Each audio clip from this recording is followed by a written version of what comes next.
आ रहे हैं? अच्छा ठीक।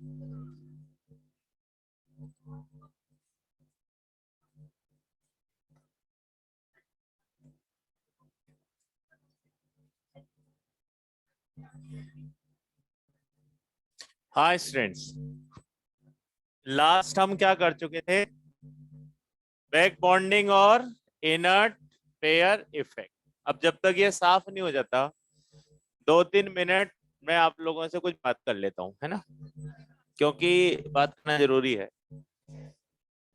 आ, या आपको मैं एक है ना छोटी सी बात समझाने की कोशिश करता हूँ, समझ में आए तो।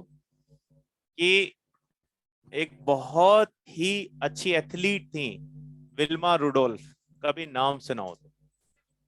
उनकी खास बात बताता हूँ। वो जब छोटे थे तो उन्हें हो गया था पोलियो, और डॉक्टर ने उन्हें बोला था कि भाई आप जिंदगी में कभी ढंग से चल नहीं पाएंगे, है ना? बट उनको और उनकी मदर दोनों को इतना यकीन था अपने ऊपर कि कैसे नहीं चल पाएंगे, चलना तो पड़ेगा। चलना क्या, भागना भी पड़ेगा। और बाद में जाकर उस लेडी ने ओलंपिक्स में गोल्ड मेडल भी जीते। जाकर क्या जीते? Gold medal. तो देखो, बहुत कुछ डिपेंड करता है आप कैसे सोचते हो। How do you think? अगर आपने एक बार मन बना ही लिया कि मेरे को कोई चीज जो है समझनी नहीं है, तो फिर आपको कोई समझा नहीं सकता। ठीक है। दूसरा, अभी अपने पास बहुत सफिशिएंट टाइम है। आपका एग्जाम मान लीजिए लेटेस्ट से लेटेस्ट मई में हो सकता है। So still we are having 4 months to complete everything. तो अगर कोई चीज ऐसी रहती है कि हमें क्लास में नहीं समझ में आई, तो मैंने आपको उसका एक ही मेथड बताया था कि आप उससे रिलेटेड क्या करो, क्वेश्चंस। आप अगर क्वेश्चन करोगे तो आपकी वो चीज धीरे धीरे रेक्टिफाई हो जाएगी। अगर अगर मैं आपको क्वेश्चन नंबर बताता हूँ तो उसका कुछ मतलब है कि नहीं? वो इसलिए तो बताया था कि आप क्वेश्चंस करो उससे रिलेटेड। थ्योरी आप 4 बार पढ़ लो, अगर आप उसका यूज ही नहीं करोगे ना, तो उसका कोई सेंस निकल के आता ही नहीं है। अच्छा, दूसरे क्या है, आप अपने टाइम में ना कुछ कमी नहीं करना चाहते। आपकी जो टाइम लेजर टाइम है उसमें आप 1 मिनट भी ना कम नहीं करना चाहते। जैसे आपका कोई टाइम गाने सुनने में, घूमने में, खाने में जो है, आप उसको पूरा उतना ही यूज करना चाहते हो जितना पहले कर रहे थे। आप ये नहीं सोचते कि यार ठीक है यार, कोई वीडियो में दोबारा देख लूंगा, अगर कोई चीज समझ में नहीं आई तो। क्यों? वीडियो देखने में टाइम खर्च होता है, और हम तो बहुत बिजी हैं। हमारे पास तो टाइम ही नहीं है सर। हम इतने बिजी हैं, इवन आप ये सोचो, आप में से आधे तो गायब हो गए अभी। आप कोटा पढ़ने ही लिखने ही तो आए थे कि गायब होने आए थे? आए इसलिए ही हो ना। अब अगर आप कोई भी, चलो मैं मान लेता हूँ XYZ घर पर होते, तो कोई ना कोई काम होता। मान लीजिए किसी की शादी होती, कोई बीमार होता, कोई गेस्ट आया होता। यहाँ पे ऐसा क्या काम है अपने पास? मुझे नहीं लगता कि ऐसा कोई काम होगा कि जिसके लिए भाग जाए यहाँ से। ठीक है, भाग जाओ। अब उससे क्या होगा? देखो, लाइफ में तो दो ही तरीके होते हैं, या तो भाग लो, इधर भाग जाओ। भाग लो मतलब इधर पार्टिसिपेट, और second is run away. Run away means nothing. आप जिंदगी भर भागते ही रहो। फिर आपके पास, आपको लगता है दोबारा आपको ऐसा मौका मिलेगा, you will get a second chance to come here? आप में से कितने लोग इस बात के लिए फाइनेंशियली रेडी हैं? You know how much it cost for 1 year in Kota? कुछ 1.5 तो शायद फीस ही है। फिर हाँ, जैसे 1.18 इसने बोला, इसके अलावा बुक्स अलग से, ये स्टेशनरी है ना, हॉस्टल, फूड, मतलब I think it's a total package of 4 to 4.5 for 1 year. अगर इसको बैंक में डालो ना तो उसका भी रिटर्न मिलेगा, है ना। और इसका रिटर्न, इतनी कैलकुलेशन तो आपको आनी चाहिए। You are being a female, females are more towards money, कि भाई ठीक है हम इसका कुछ बेनिफिट ले लें, हम 1-1 2-2 रुपए के लिए सब्जी वाले से उससे झिकझिक करते रहते हैं। And you have already paying 4.5 and you are not discussing anything. मतलब आई एम सरप्राइज, ये मेरे साथ पहली बार हुआ कि मैं काउंटर पे बैठा हूँ और बच्चा नहीं आ रहा। तो मुझे डाउट हो गया मुझ पे कि मैं ऐसा क्या पढ़ा के आ गया जोरदार, इनको डाउट ही नहीं हो रहा है। मतलब मैं ऐसा कोई बहुत, इतने साल हो गए मुझे, कितना भी अच्छा बच्चा हो कभी ना कभी तो कोई डाउट आता ही होगा उसको। पर आपके तो गजब ही है भाई। यानी कि आप सब जो है, अच्छा सबके 180 आ रहे होंगे इसका मतलब, क्योंकि मैं अकेला ही नहीं बैठा हूँ, मेरे साथ 2 सर, 2 सर और भी होते हैं, वो भी खाली बैठे और हमें भी खाली बैठे, हम दोनों आपस में ही बात कर रहे हैं, कह रहे से क्या चल क्या रहा है बैच में। तो भाई आपको मैंने पहले भी बोला, हमारे पास इस साल आप ही हो जो एग्जाम में अपीयर हो रहे हो। भाई आप लीडर में हो, हमारा बैच ये लीडर का चल रहा है, तो पहली मतलब एज वाइज भी आप सबसे पहले उस एग्जाम के लिए एलिजिबिलिटी बनाते हो। एक अचीवर का बैच था, वो भी रेडी है, वो भी एग्जाम देगा, पर उनसे अब बहुत टाइम हो गया तो उनसे थोड़ा कांटेक्ट कम रह गया। ठीक है, जगह भी बदल गई है, पर आपके साथ अभी रनिंग में चल रहे हैं ना, मतलब आपसे सबसे ज्यादा लेटेस्ट रिलेशन रहेगा जब तक एग्जाम आएगा। तो भाई आप क्यों अपने बारे में नहीं सोच रहे हो, मुझे तो ये बताओ। उस दिन भी मैंने उन 2 गर्ल्स को टोका फोन के लिए, तो मेरी सरप्राइज है कि उन्हें इतना बुरा लगा कि उन्होंने सोचा क्लास ही छोड़ दो। मतलब मोबाइल इतना ज्यादा इंपॉर्टेंट हो गया हमारे लिए, क्या ये मोबाइल आगे लाइफ में होगा ही नहीं क्या कभी? और अगर अभी छोड़ दोगे तो बाद में इसी से खेलना सारी जिंदगी। इसके बिना कोई मतलब ऐसा नहीं है कि अभी अभी बहुत अर्जेंट काम, अब ऐसा कौन सा मैसेज आएगा, कोई प्राइम मिनिस्टर फोन करेगा क्या? मम्मी पापा को तो आपके टाइमिंग्स पता ही है कि आप कितने बजे क्लास में होंगे, शेड्यूल उनके पास भी रहता है। तो भाई वो तो आपको इस समय कभी कॉल नहीं करेंगे, है ना, क्योंकि उन्हें तो पता है आप बिजी हो। अब आपके पास जो भी अनवांटेड कॉल हैं वो आपका सिर्फ डिस्ट्रैक्शन ही कर सकते हैं बस। वन लाइन यही है कि वो आपके सिर्फ क्या क्रिएट करेंगे, डिस्ट्रैक्शन, और कुछ नहीं कर सकते। चाहे वो कुछ भी हो, किसी दोस्त ने फोन कर दिया तो वो आपका टाइम किल ही करेगा, सेव नहीं कर सकता। अगर आप ये कुछ समय के लिए ये सारे ऑपरेशन बंद कर दो तो किस पे फोकस कर पाओगे, पढ़ाई। और आपके पास एक ही का, अच्छा देखो मैंने तो कभी नहीं बोला कि आपका सिलेक्शन नहीं होगा, कभी बोला मैंने? इवन मैं तो लास्ट टाइम जब आप एग्जाम दे रहे थे लास्ट वाला, उस समय भी बोलता रहा कि बहुत बढ़िया मौका है, 660 650 आएंगे आएंगे आएंगे। तो मैंने तो आपको आई थिंक पुश ही किया होगा कि भाई चलो उधर आगे बढ़ो। मैंने तो बोला ही नहीं कि नहीं तुम्हारे तो आ ही नहीं सकते, तुम रहने ही दो। पर मुझे पता नहीं क्यों इस बार ऐसे लगने लग रहा है कि आप कुछ मेहनत कर ही नहीं रहे हो, क्योंकि डाउट ना आए ऐसा होता नहीं है, और डाउट का भी एक लेवल होता है। अब डॉक्टर के पास जाओगे थोड़ा ना बोलोगे ले तू पता लगा मेरे क्या बीमारी है, भाई जादूगर थोड़ा ना हूं, बोलोगे तो मुंह से ही। छोटा बच्चा भी रोता है तभी उसकी मदर उसको देखती है, जब तक वो कुछ नहीं करता कौन देखता है? पर जब तक अपने डाउट्स, और डाउट्स कब आते हैं, जब क्वेश्चन सॉल्व करते हैं, तो उसमें से भी कुछ काम नहीं चल रहा होगा जहां तक मुझे लग रहा है, वो आपने सब ठंडे बस्ते में डाल रखा है। एक लड़का अपने घर आया स्कूल से चिट्ठी लेके, बहुत फेमस स्टोरी है। घर आए स्कूल से चिट्ठी लेके और अपनी माँ को पकड़ाई चिट्ठी, माँ ने उस चिट्ठी को पढ़ के बोला, बेटा स्कूल वालों ने लिखा है कि आपका लड़का बहुत टैलेंटेड है, हाईली टैलेंटेड है, हम इसको पढ़ा नहीं पाएंगे, इसलिए आप इसकी कोई और अरेंजमेंट करो।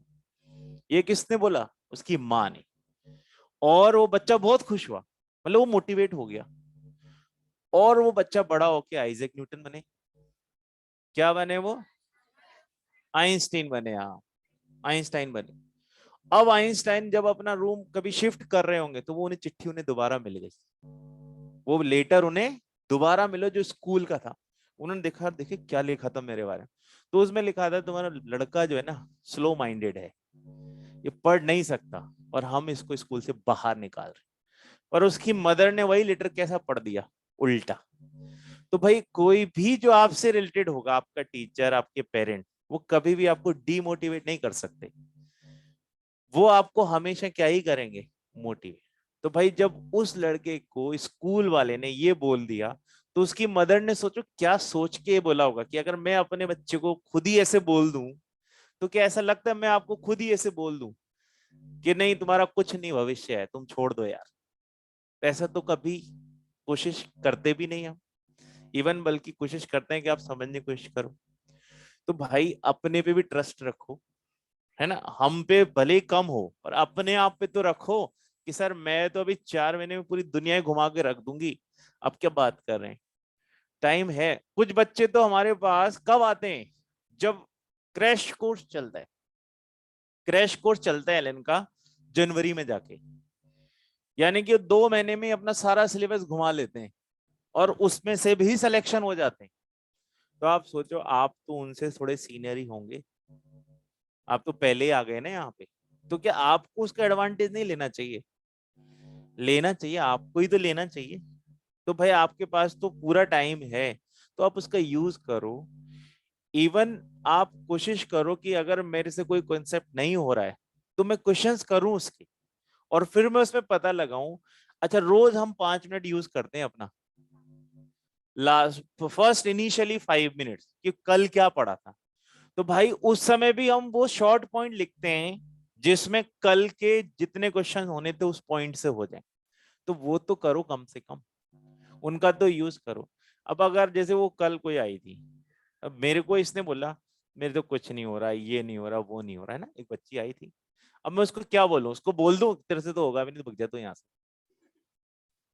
तो भाई कोई ऐसे हाथ पांव थोड़ा ना छोड़ेंगे, है ना। अगर अगर मेरे बच्चा हो और मुझसे बोले कि भाई मैं तो नहीं पढ़ रहा पापा, मेरे से नहीं हो रहा, तो मैं उसको बोल दूं बेटा ऐसा कर, अनपढ़ रहे तू तो, और ये दुकान खोल के बैठ जा, ऐसे बोलूंगा क्या?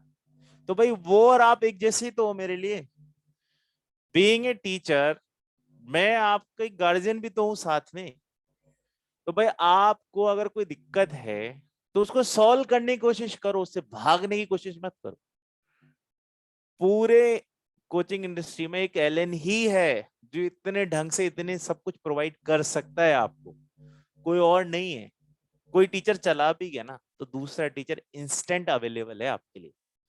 हम नहीं मिलते काउंटर पे तो कोई ना कोई तो रहता ही है काउंटर पे बताने वाला। तो आप वहां से अपने टाइम के अकॉर्डिंग, चलो हमारे टाइम के अकॉर्डिंग आप सेट नहीं हो रहे तो भाई अपने टाइम के अकॉर्डिंग तो उसको करो।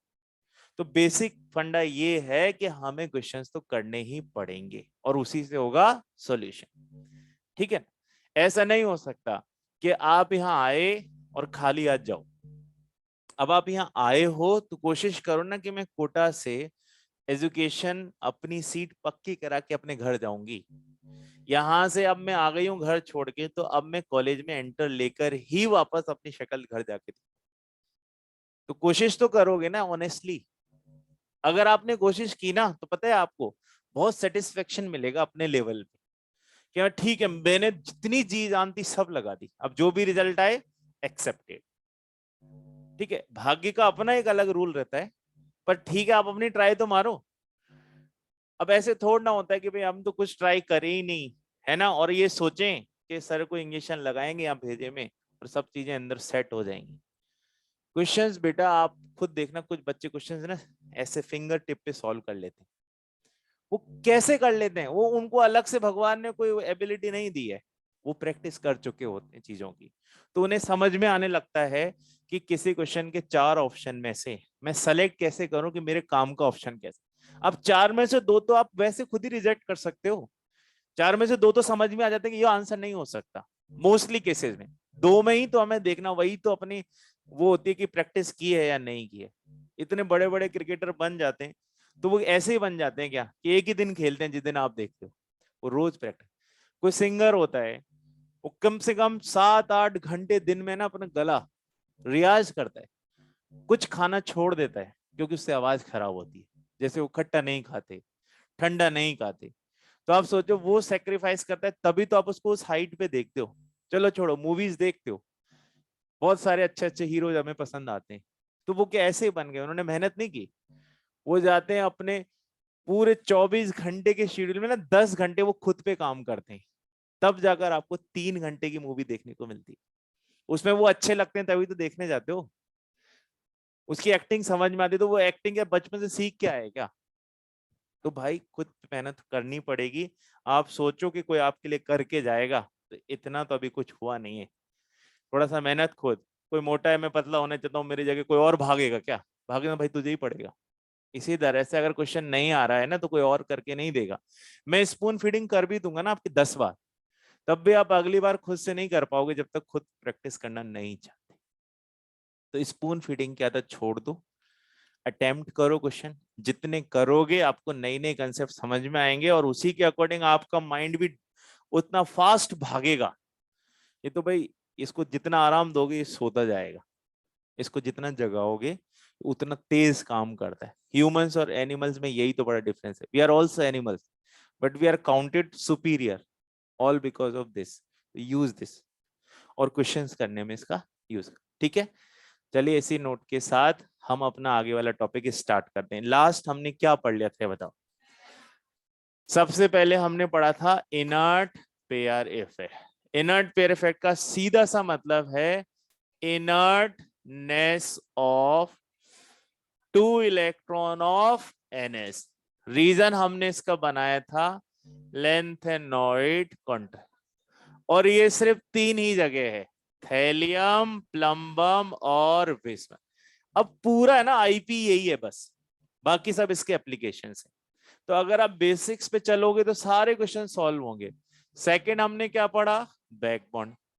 बैक बॉन्डिंग का क्या मतलब है कि सर ये एक तरह का पाई बॉन्ड है, बस इसकी नेचर कैसी है? कोऑर्डिनेट।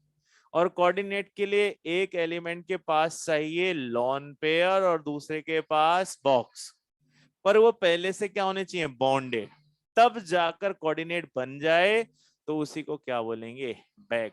और इसकी प्राइम कंडीशन थी कि कम से कम एक एलिमेंट सेकंड पीरियड से होना ही चाहिए। जिसके पास बैक बॉन्डिंग हो गई उसकी कुछ प्रॉपर्टीज में चेंज आ जाते हैं। कौन कौन से चेंज आ सकते हैं? Bond order, bond length. अब देखो एक नया बॉन्ड बनेगा बेटा, तो बॉन्ड ऑर्डर तो चेंज होगी ना, बॉन्ड लेंथ और बॉन्ड ऑर्डर दोनों साथ चलते हैं तो वो भी चेंज होगी।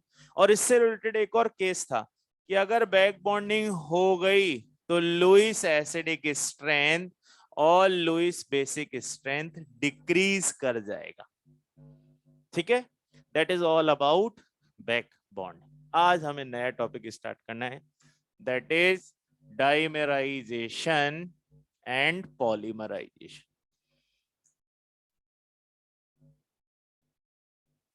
हमें कैसे पता लगता है कि डाइमर है या पॉलीमर है? जैसे आपको कैसे पता लगा कि CH3COOH डाइमर के फॉर्म में एग्जिस्ट करता है?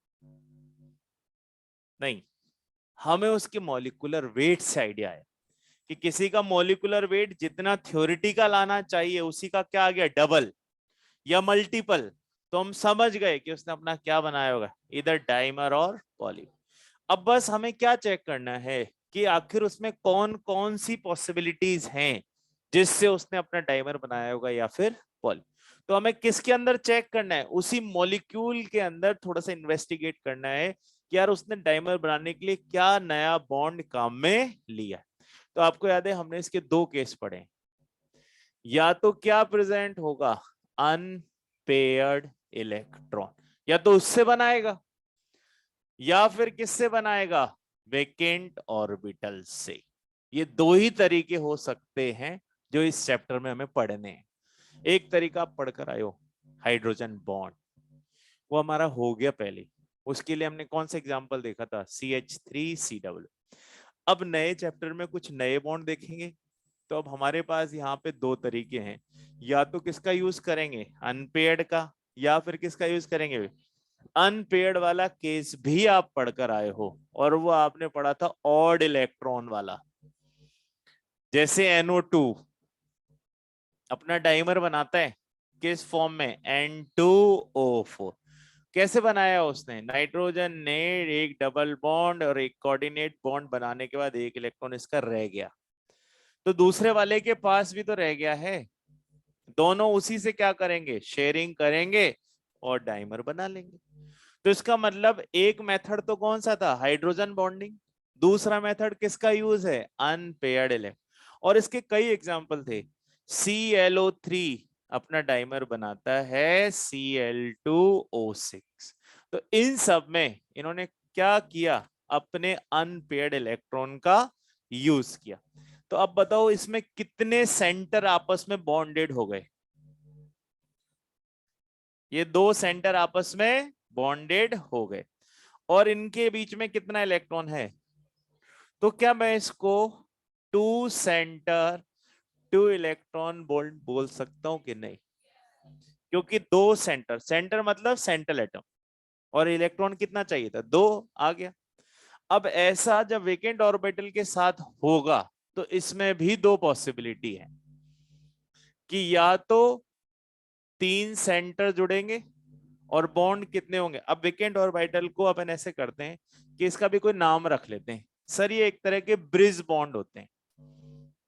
कैसे बॉन्ड होंगे, ब्रिज बॉन्ड। ब्रिज बॉन्ड का मतलब यहां पर ये है कि दोनों सेंटर सीधे सीधे नहीं जुड़ सकते, उन्हें जोड़ने के लिए बीच में किसी ब्रिज की जरूरत पड़ेगी, तभी तो उसका नाम क्या रख दिया, ब्रिज।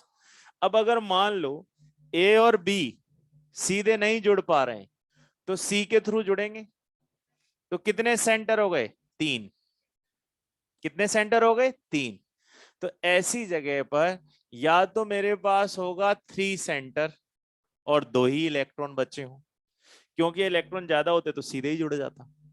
क्या है अपने पास, तो बॉक्स है खाली।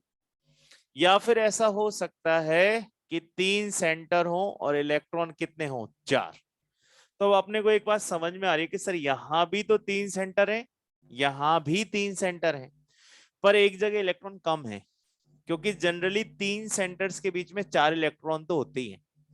भाई अगर मैं ए बी सी को जोड़ूं तो मुझे कितने इलेक्ट्रॉन चाहिए, दो यहां और दो यहां। तो कितने इलेक्ट्रॉन चाहिए, चार।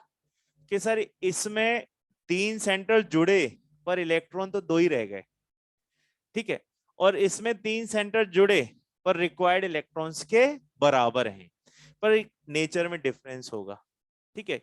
तो यहां पर ये कैसा बॉन्ड है, इलेक्ट्रॉन डेफिशिएंट। क्या इसमें ऐसा है, इसमें नहीं। इसका एक और नाम है banana. This bond is known as banana bond. और जब थ्री सेंटर फोर इलेक्ट्रॉन आया तो बेटा उसमें इलेक्ट्रॉन तो पूरे आए, पर बॉन्ड बनाने के लिए किसका यूज हुआ, कोऑर्डिनेट का। इसीलिए इस बॉन्ड को क्या नाम दिया गया, बाय कोऑर्डिनेट। क्या नाम दिया गया, बाय कोऑर्डिनेट। जैसे ए और बी को जोड़ना है, ये पहले से जुड़े हुए हैं, और अब इसके पास लॉन पेयर और इसके पास क्या है, वेकेंट ऑर्बिटल, तो ये जुड़ गए। तो अब ये नेचर कौन सी हो गई, कोऑर्डिनेट। इसलिए इसमें क्या लगाया गया है, बाय कोऑर्डिनेट। दो इलेक्ट्रॉन यहाँ पर अपनी जगह हैं और दो इलेक्ट्रॉन इसके यहाँ पर यूज हो गए, इसलिए इलेक्ट्रॉन की कोई कमी यहाँ पर नजर नहीं आ रही। तो इसको क्या बोलेंगे, बाय कोऑर्डिनेट। कैसे पहचानेंगे सर, तो इसका एक हिंट है। जनरली टर्मिनल एटम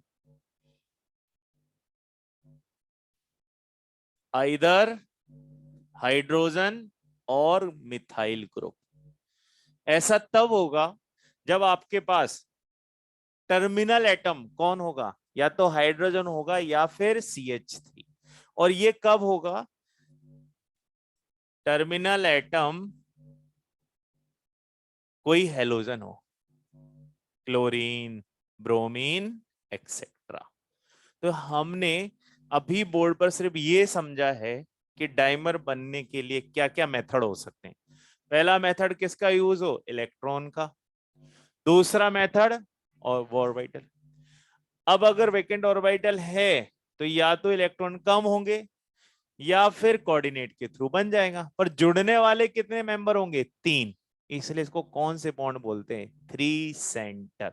इलेक्ट्रॉन कम तो 2 इलेक्ट्रॉन, इलेक्ट्रॉन बराबर तो 4। बट नेचर क्या है, कोऑर्डिनेट। आप इसको बना लो, फिर हम स्टार्ट करते हैं।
ये वाला पार्ट रब कर दो ना, ये अपना हो गया कल अपना, है ना।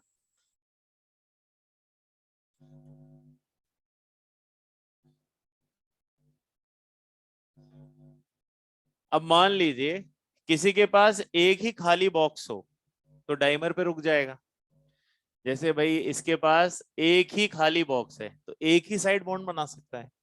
पर अगर इसके पास दोनों साइड खाली बॉक्स हो तो फिर ये दोनों साइड बॉन्ड बनाएगा, तब ये क्या बन जाएगा, और यहां पर डाइमर। आ गई बात समझ में।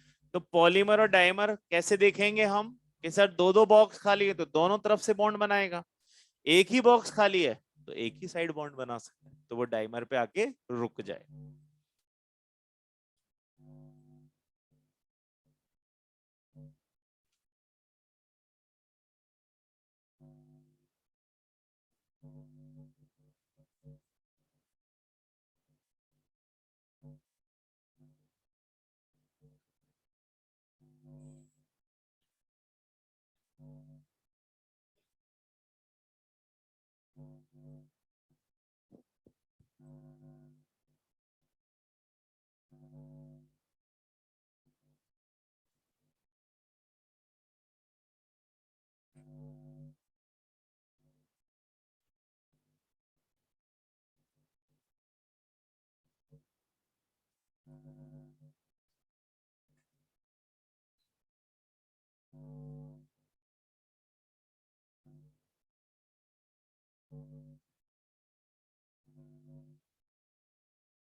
हाँ भैया, थैंक यू।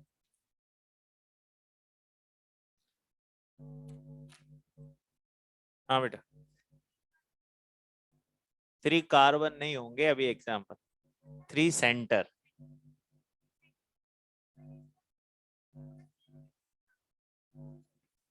अब बनाएंगे ना, अभी बनाया कहाँ, अभी तो बताया केवल। सब लोग पेज नंबर 5 पे आओ। 5 पे लिस्ट बनी हुई है पूरी, है ना। एक साइड किसके एग्जाम्पल हैं, 3 सेंटर 2 इलेक्ट्रॉन। दूसरी साइड किसके एग्जाम्पल हैं, 3 सेंटर फुल। अब ध्यान से देखो, अब टर्मिनल एटम, आपको टर्मिनल एटम जहां हाइड्रोजन नजर आएगा वहां पे कौन सा बॉन्ड आएगा, बनाना। और जहां टर्मिनल एटम क्लोरीन ब्रोमीन कुछ होए तो आ गया। तो इसका मतलब बॉन्ड पहचानना आसान है। है ना। और ऐसे जब एग्जाम्पल होंगे तो हम समझ जाएंगे कि बॉन्ड किससे बनाया गया है, वेकेंट ऑर्बिटल से बनाया। सबसे फेमस एग्जाम्पल है इसका डाइबोरेन। सबसे पहले मैं किससे स्टार्ट करता हूं, डाइबोरेन। तो BH3 को बोलते हैं बेटा बोरेन, और जब ये अपना डाइमर बना लेता है तो इसको क्या बोलेंगे, डाई बोरेन। अब हमें इसमें इन्वेस्टिगेट करना है कि आखिर बॉन्ड कैसे बना होगा। क्या हम पढ़ चुके हैं कि हाइब्रिडाइजेशन में एक लाइन आई थी, हाफ फिल्ड, फुल फिल्ड और वेकेंट सब किसमें जाते हैं, हाइब्रिडाइजेशन, और उनसे बॉन्ड बनाया जा सकता है। यहां वही चलेगा बस, है ना। अब जैसे BH3, मैं पहले एक BH3 यहां बना लेता हूं। बोरॉन कितने बॉन्ड बना सकता है, 3। क्या उसके बाद उसके पास एक खाली डब्बा होता है, यस सर, एक उसके पास खाली बॉक्स बच गया है। दूसरे के पास भी ऐसा ही रहेगा सिचुएशन।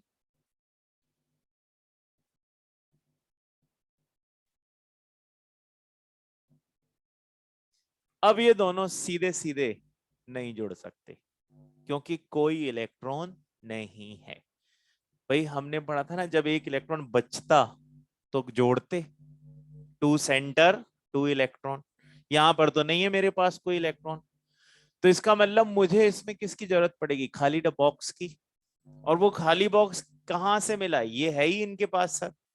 तो इसका मतलब ये अपना बॉन्ड तो बनाएंगे, पर कैसा बनाएंगे, ब्रिज। यानी ब्रिज का मतलब किसी थर्ड सेंटर की रिक्वायरमेंट होगी। तो कितने सेंटर है अपने पास, एक और ये 2। अब कोई तीसरा सेंटर चाहिए। तीसरा कौन नजर आ रहा है यहाँ पे, कितने सेंटर हो गए, 1 2 3। और आप ये पढ़ भी चुके हो कि हम बोल ही चुके हैं कि अब इलेक्ट्रॉन्स बॉन्ड नहीं बनाते, किसके थ्रू बॉन्ड बनता है, ऑर्बिटल्स के थ्रू। वो चाहे वेकेंट हो, चाहे हाफ फिल्ड हो, चाहे फुल फिल्ड हो। तो यहां पर इन्होंने अपना बॉन्ड बना लिया अपने ऑर्बिटल से। कितने इलेक्ट्रॉन्स है बेटा यहाँ पर, 2। और यहां भी कितने हैं, 2। अब अगर ये अपना ऑर्बिटल लेके आ जाए तो बॉन्ड तभी बन सकता है जब इसमें से एक इलेक्ट्रॉन यहां शिफ्ट हो जाए, क्योंकि B2S6 तो बनेगा और इसका तो एग्जिस्टेंस कोई टाल नहीं सकता कि ये तो बनता है। अब आप खुद ही सोचो कि मेरे को बॉन्ड बनाने के लिए कहीं ना कहीं से तो इन बॉक्सेस को खाली भरना ही पड़ेगा। क्या कोई खाली खाली ऐसे बॉन्ड बन जाएगा क्या, कहीं ना कहीं से तो इलेक्ट्रॉन आएगा ही सही। तो भाई यहाँ पे क्या हो रहा है कि बोरोन अपना ये जो ऑर्बिटल है, हाइड्रोजन के ऑर्बिटल के साथ बॉन्ड बनाया हुआ है। कितने इलेक्ट्रॉन है यहाँ पर, 2। अब दूसरा बोरोन अपना क्या लेके आ गया, ये अपना वेकेंट ऑर्बिटल लेकर आ गया। तो भाई इसकी ओवरलैपिंग जब इसके साथ हो जाएगी तो इन्हीं दोनों इलेक्ट्रॉन में से एक इलेक्ट्रॉन कहां शिफ्ट हो जाएगा, इधर शिफ्ट हो जाएगा। जब शिफ्ट होगा तभी तो बॉन्ड बन सकता है। अगर ये शिफ्ट नहीं होगा तो इसका मतलब ये नहीं बनेगा। पर हमें तो मालूम है कि B2S6 एग्जिस्ट करता है, तभी तो क्या पढ़ रहे हैं हम, डाइमर। तो इसका मतलब इन दो में से एक इलेक्ट्रॉन कहां शिफ्ट होगा यहाँ, और ये दोनों क्या बना लेंगे, एक बॉन्ड। ऐसा यहां भी तो होगा, और जब ऐसा होगा तो एक नया बॉन्ड डेवलप हो जाएगा। अब बताओ कितने सेंटर आपस में जुड़े, 1 2 3, 1 2 3। ऐसे बॉन्ड को कौन सा बॉन्ड बोलेंगे, 3 सेंटर। कुल इलेक्ट्रॉन कितने हैं, और इसकी स्ट्रक्चर देखो कैसी है, इसीलिए इसको कौन सा बॉन्ड बोलते हैं, बनाना बॉन्ड बोलते हैं। कितने सेंटर आपस में जुड़े, बोरॉन बोरॉन से सीधा क्यों नहीं जुड़ सकता,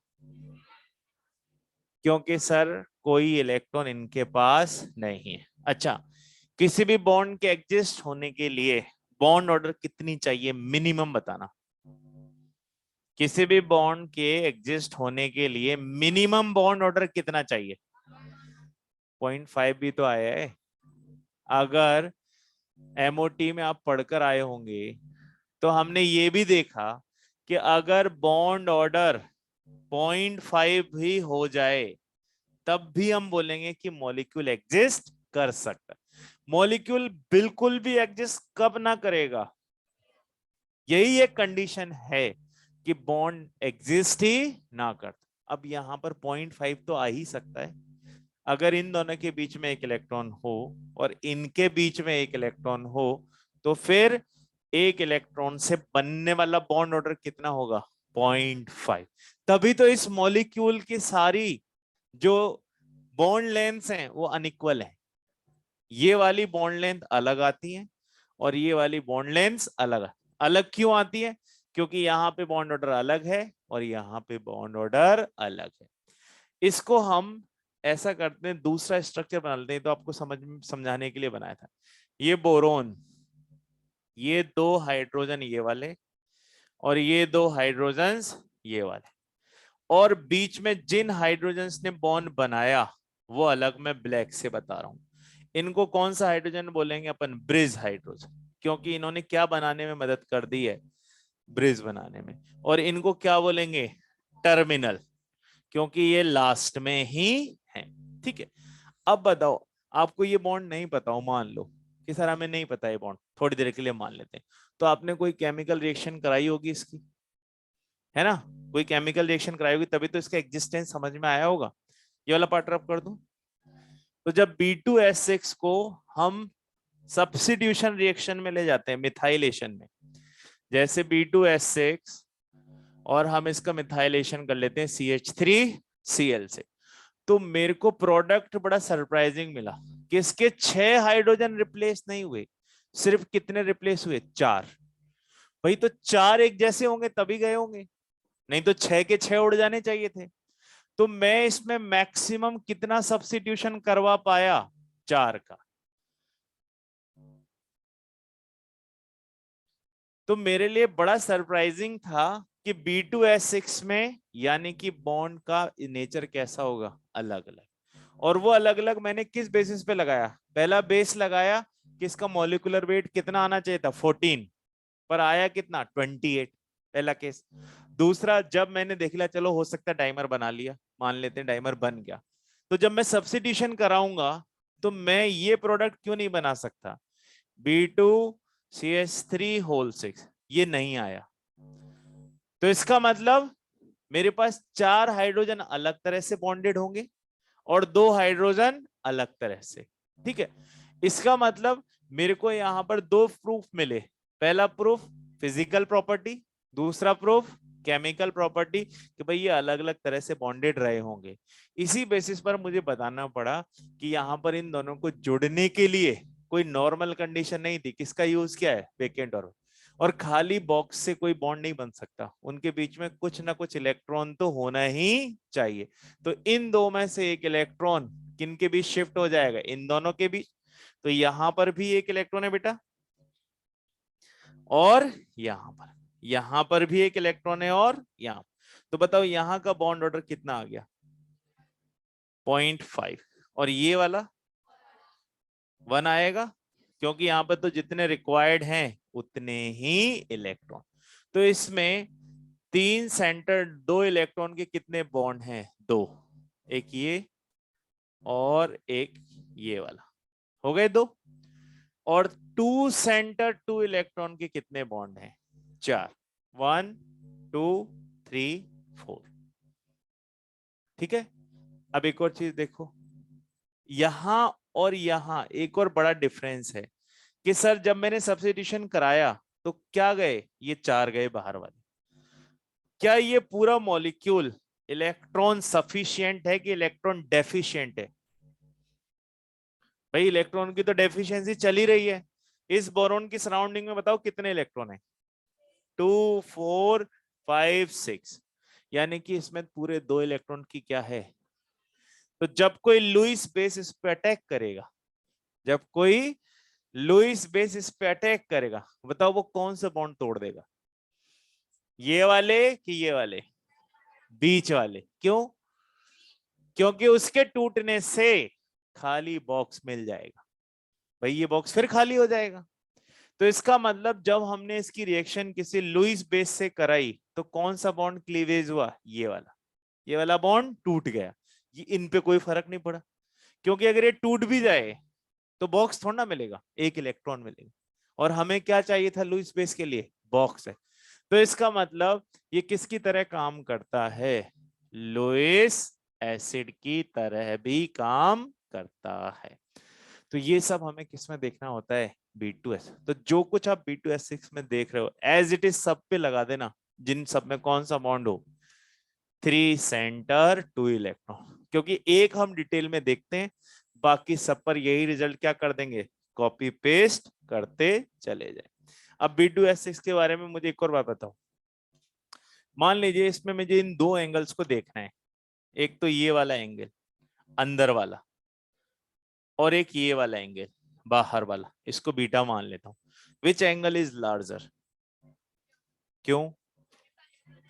हाँ, क्योंकि सर यहाँ नंबर ऑफ इलेक्ट्रॉन्स ज्यादा हैं, तो यहाँ रिपल्शन होगा ज्यादा। यहाँ पे नंबर ऑफ इलेक्ट्रॉन दो ही हैं, रिपल्शन होगा कम। So alpha is always great less than beta. ठीक है, अब बॉन्ड लेंथ बताओ। एक बॉन्ड लेंथ तो मेरे पास है बोरोन और टर्मिनल हाइड्रोजन वाली, ये वाली है ना, जिसको मैं क्या मान लेता हूं, x। और दूसरी बॉन्ड लेंथ कौन सी है, बोरोन और ब्रिजिंग हाइड्रोजन वाली। बताइए कौन सी बॉन्ड लेंथ जो है लंबी है, इसको मैंने अगर x माना, इसको y, तो ये है x और ये है y, क्या रिजल्ट आएगा, y। x is less than y। क्यों? बॉन्ड ऑर्डर देख लिया हमने सर, इसका बॉन्ड ऑर्डर कितना आ रहा है 1, और इसका बॉन्ड ऑर्डर कितना आ रहा है 0.5, और आपको याद है bond order inverse of bond. तो वही सब चीजों का यूज करके हम इस तरह के इसमें जितने भी कंसेप्ट हैं, जितने भी डिटेल्स हैं, इस तरह से देख सकते। मैं वापस से शुरू से बोल दे रहा हूं, दो बोरॉन आपस में सीधे नहीं जुड़ सकते। क्यों नहीं जुड़ सकते? कोई अनपेयर्ड इलेक्ट्रॉन नहीं, इसीलिए इनको जुड़ने के लिए तीसरी की हेल्प चाहिए। यहाँ पे तीसरा बचा ही कौन है, हाइड्रोजन। तो कितने सेंटर हो गए, 1 2 3, इसलिए इस बॉन्ड को क्या बोले, 3 सेंटर। अब इलेक्ट्रॉन तो टोटल दो ही है ना, आप मत मानो कि ये इधर आया, तब भी इसको लिखोगे क्या, 3 सेंटर 2 इलेक्ट्रॉन। तो टोटल कितने हो गए अपने पास, दो बॉन्ड हो गए ऐसे, एक ऊपर से और एक नीचे से। बाकी सारे बॉन्ड कौन से हैं, 2 सेंटर 2 इलेक्ट्रॉन, नॉर्मल बॉन्ड है। तो वो कितने बॉन्ड है अपने पास, 4। जिन्होंने ब्रिज बनाया उनको HB बोल दिया, और जिन्होंने लास्ट में जुड़े हुए हैं उनको टर्मिनल। तो यहाँ HB का मतलब क्या है, ब्रिज हाइड्रोजन, और HT का मतलब क्या है, अगर सब्स्टिट्यूशन होगा तो किसका होगा, टर्मिनल्स का, क्योंकि वो किसी काम नहीं आ रहे। पर कभी ब्रिज टूट गया तो पूरा ही टूट जाएगा, फिर इसका एग्जिस्टेंस पॉसिबल नहीं। ब्रिज कब टूटेगा, जब लोड ज्यादा आ जाएगा। लोड लेके कौन आएगा, लोइस बेस। आपने पढ़ा न्यूक्लियोफाइल अटैक होता है, तो वो सीधे अटैक कहां पे करेगा, जहां इलेक्ट्रॉन की डेफिशिएंसी होगी। भाई इलेक्ट्रॉन की डेफिशिएंसी यहाँ तो है ही नहीं, यही तो है, तो वो इसी पे अटैक करेगा, तो ये ब्रिज क्या होगा, टूटेगा। तो जब ये ब्रिज टूटेगा तो उसकी रिएक्शन अपन अलग से लिखेंगे, है ना। तो सबसे पहले आप ये बना लो, फिर इसमें ये सारे पॉइंट्स एज इट इज क्या करना, लिखते जाना।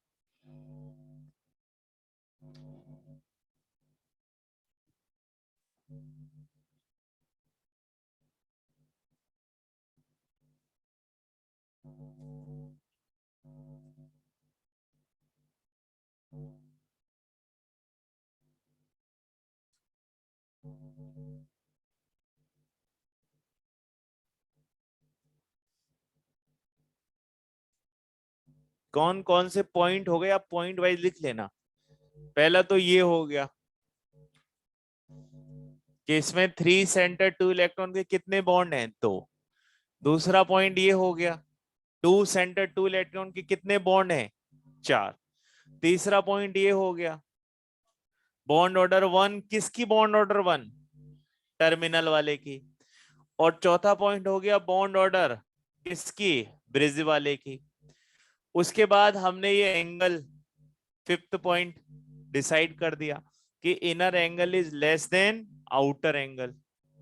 और एक हमने छठा पॉइंट कौन सा फिक्स कर लिया, बॉन्ड लेंथ, कि कौन सी बॉन्ड लेंथ लॉन्ग है।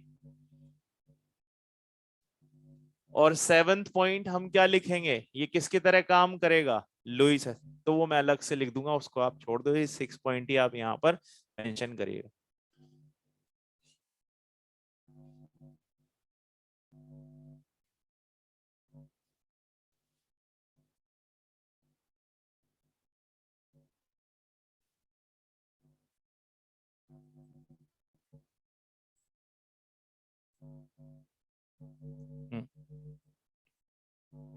नहीं रहेगा, किसने बोला ये स्टेबल है, क्योंकि एग्जिस्ट करता है। अरे एग्जिस्ट करता है तभी तो, फिर वही बात, कोई ना कोई इसके साथ रिएक्ट करेगा तो ये दूसरी तरफ टूट जाएगा। स्टेबल का मतलब आप ऐसे सोच रहे हो कि स्टेबल का मतलब होता है जो कभी कुछ करता ही नहीं हो, उसका मतलब होता है स्टेबल। स्टेबल का मतलब यही बोलते हैं ना अपन, अब कोई ना कोई तो रिएक्ट करेगा इसके साथ, सब्स्टिट्यूशन हो रहा है, ऐसे कर तो रहा है बेटा। अरे फिर वही बात, स्टेबिलिटी का मतलब क्या समझते हो आप, मुझे तो ये बताओ। N2 स्टेबल नहीं है क्या, पर क्या रिएक्ट नहीं करता, तो दोनों ही बातें हो गई ना, तो वो स्टेबल भी और रिएक्ट भी करेगा। स्टेबिलिटी उसकी किस फॉर्म में है, B2S6 की फॉर्म में। अकेला कैसे एग्जिस्ट करेगा, इलेक्ट्रॉन डेफिशिएंट है, तो इलेक्ट्रॉन डेफिशिएंट है तभी तो किसी ना किसी के साथ रिएक्ट करने बैठा होगा। NO2 एग्जिस्ट करता है क्या, पहले तो ये बताओ। अरे NO2 कभी भी एग्जिस्ट नहीं करता, N2O4 एग्जिस्ट करता है, तो BH3 एग्जिस्ट नहीं करता, B2H6 एग्जिस्ट करता, क्योंकि इससे ज्यादा स्टेबल ये है।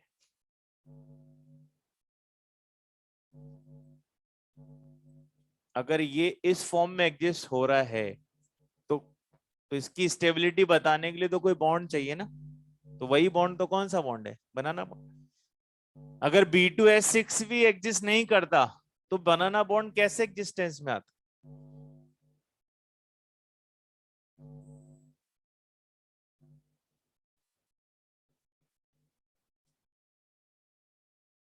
डन, पॉइंट कितने होने चाहिए, 6, है ना। और ये सारे इंडिकेटर्स भी मेंशन करने हैं बेटा अपने को, है ना, कि ब्रिज वाले को क्या बोला है, HB, और टर्मिनल वाले को क्या बोला है, HT।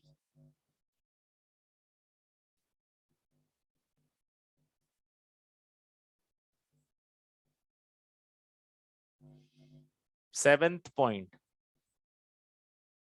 क्या B2H6 एक लुईस एसिड बन सकता है, कैसे पता लगाया। अच्छा अब बताना चला, ये बताना, क्या ये लुईस एसिड बन सकता है, नहीं बन रहा सर, क्यों नहीं बन रहा, सर इसके पास कोई वेकेंट ऑर्बिटल नहीं बचा। क्या BF3 बन सकता है, कल याद करो हमने क्वेश्चन किया कि इस समय इसकी बॉन्ड लेंथ कितनी है, 1.30, और बाद में इसने क्या किया, किसी के साथ बॉन्ड बना लिया, ये वाला। तो भाई अब पहले तो 1.30 तब थी जब इसमें क्या चल रही थी, बैक बॉन्डिंग, तो बैक बॉन्डिंग से इसने अपने आप को बना के रखा हुआ है BF3। पर अगर कोई इसको इलेक्ट्रॉन देगा तो बैक बॉन्ड थोड़ा इसको बचा के रखेगा, वो तो क्या करेगा, मोर परमानेंट की तरफ जाएगा। डिस्प्लेसमेंट रिएक्शंस क्यों होती हैं, पहले तो ये बताओ।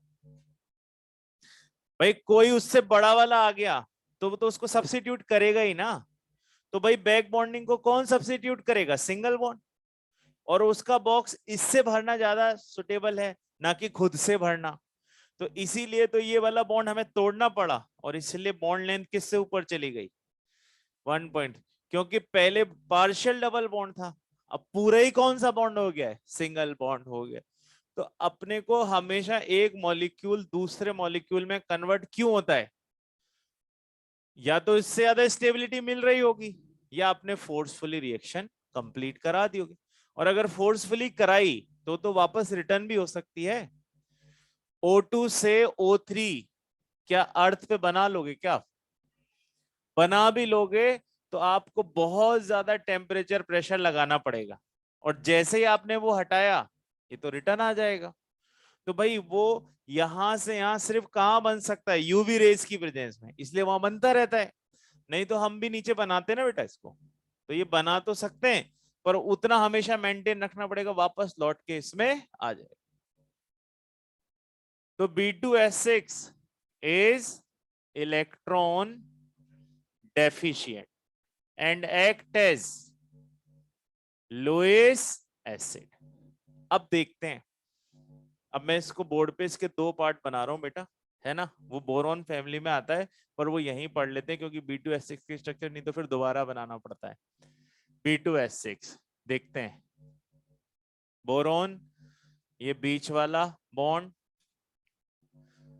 अच्छा, टूटना भी क्यों चाहिए, कोई स्टेबिलिटी मिल रही होगी तभी तो टूटेगा।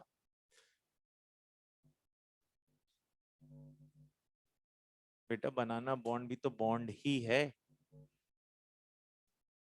वो भी तो बॉन्ड ही है, एक अलग से थोड़ना है। तो वो बन गया, उसकी बॉन्ड, अरे किसी की बॉन्ड ऑर्डर 0.5 होगी और 1 होगी, तो अलग अलग तरह से बनाऊं क्या, ऐसे बनाऊं इसको और इसको ऐसे बनाऊं। डबल बॉन्ड कैसे बनाते हैं, दो लाइनें खींचते हैं, ट्रिपल में तीन खींच देते हैं, तो मतलब बॉन्ड तो एक ही जैसा है, बस एक ही जगह दो बन गए, तीन बन गए।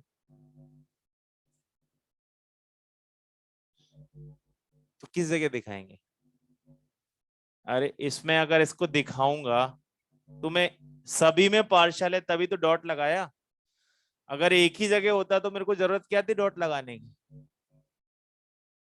अब ये बॉन्ड टूटेगा बेटा, किसकी प्रेजेंस में टूटेगा, जब कोई लुईस बेस आएगा। तो दो पार्ट हो सकते हैं, या तो ऐसे ही टूट जाए यहां से, ऐसे क्लीवेज को कैसा क्लीवेज बोलेंगे हम, सिमेट्रिकल, उससे मुझे क्या मिल जाएंगे, दो BH3 अलग अलग हो गए। और या फिर ऐसे टूट जाएगा, जिससे हम क्या बोलेंगे, कैसे टूट गया, अनसिमेट्रिकली ब्रेक हो गया। अब ऐसे टूटेगा तो बताइए कौन कौन से पार्ट बनेंगे, सर एक तो बनेगा BH4 माइनस, तो दूसरा क्या बन जाएगा, BH2 प्लस। अब ना तो ये स्टेबल है ना ये स्टेबल है, ये जरूर स्टेबल है क्योंकि यहां पर इसका क्या कंप्लीट हो गया है, ऑक्टेट। इन दोनों के लिए कुछ करना पड़ेगा, ये तभी तो टूटेगा जब इसका बॉक्स कोई फिल कर दे। तो इस वाले बोरोन को अपने उस खाली बॉक्स में कोई अपना लोन पेयर दे दे, तो वो आसानी से अपने आप को क्या करेगा, स्टेबलाइज कर लेगा, तभी तो बॉन्ड तोड़ना पड़ेगा।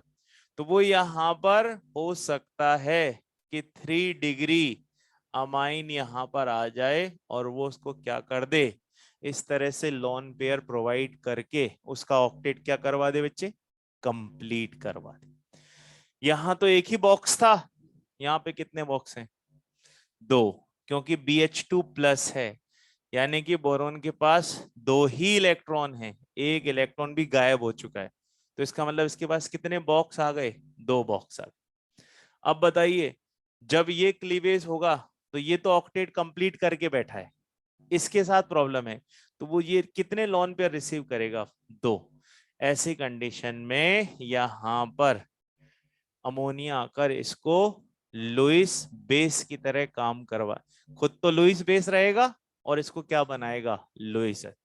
अब बताओ, मैंने एक डिफरेंस बनाया कि यहां मैंने बड़ा ग्रुप ले लिया और यहां मैंने छोटा, यहां पे बड़ा क्यों नहीं लिया, सर यहाँ पे इतनी जगह ही नहीं है। अगर मैं यहाँ पर ऐसे तीन बड़े ग्रुप लगाऊंगा, तीन यहाँ तीन यहाँ, तो कौन सा रिपल्शन चालू हो जाएगा, स्टेरिक। वहां पर ऐसा नहीं है क्योंकि एक ग्रुप छोटा है और दूसरा ग्रुप बड़ा है। तो सर सिमेट्रिकल ब्रेकडाउन तब होता है जब हमारे पास कौन सा अमाइन आता है, लार्ज, और अनसिमेट्रिकल तब होता है जब हमारे पास कैसे अमाइंस आते हैं, स्मॉल। क्या amines are acting as Lewis base, that's why it is acting as Lewis acid. क्या लुईस एसिड के साथ रिएक्ट करता, क्या खाली बॉक्स के साथ एक्ट करता, पर ये किसके साथ एक्ट कर रहा है, लुईस।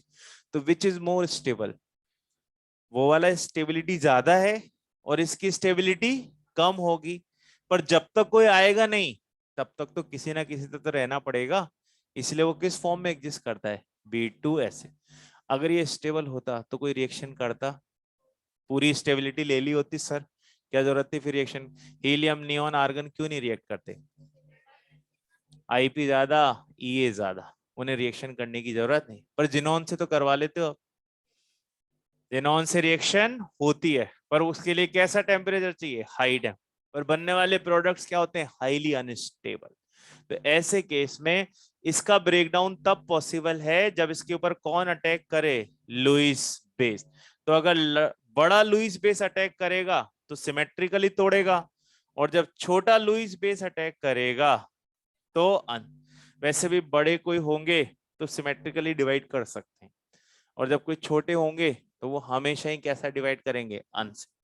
तो बस दो ही बातें ध्यान रखनी है कि क्लीवेज हो सकता है, बट उसके लिए किसकी रिक्वायरमेंट होगी, लुईस बेस की।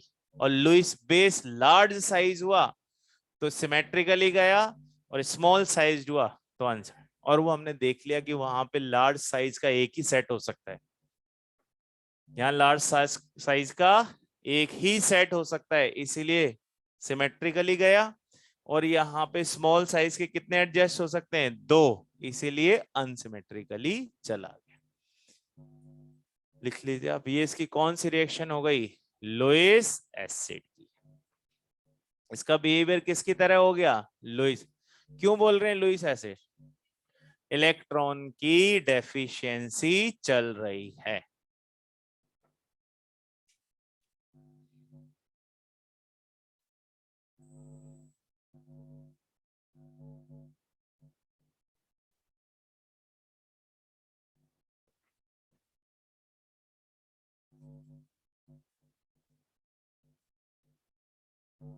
ये वाला पार्ट हटा दूं,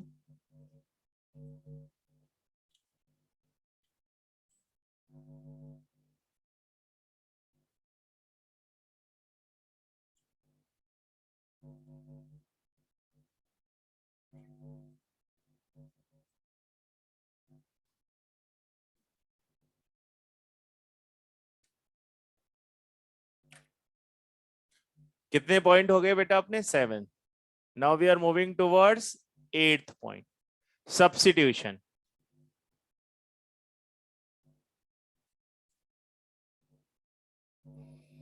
क्या सारे के सारे 6 हाइड्रोजन सब्स्टिट्यूट हो जाएंगे, क्यों नहीं होंगे, क्योंकि सर 4 हाइड्रोजन तो इलेक्ट्रॉन सफिशिएंट हैं, उन्हें जरूरत नहीं है ऐसे टूटने की, वो सब्स्टिट्यूट ही हो सकते हैं। और ये 2 हाइड्रोजन क्यों नहीं सब्स्टिट्यूट हो रहे, कि सर इनके सब्स्टिट्यूशन होने के बाद तो डाइबोरेन का एग्जिस्टेंस ही क्या होगा, फिनिश्ड हो जाए। तो ओनली 4 हाइड्रोजन्स, कौन से वाले, टर्मिनल, आर सब्स्टिट्यूटेड।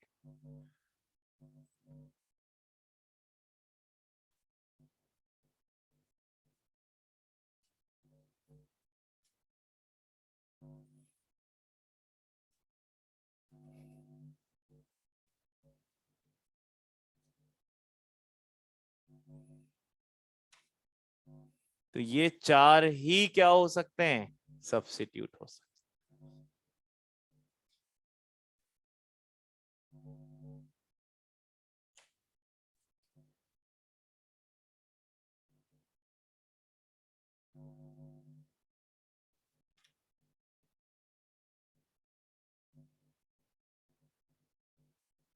अब जरूरी नहीं है कि आप इसको मिथाइल ग्रुप से ही सब्स्टिट्यूट करो, किसी से भी सब्स्टिट्यूट कर सकते।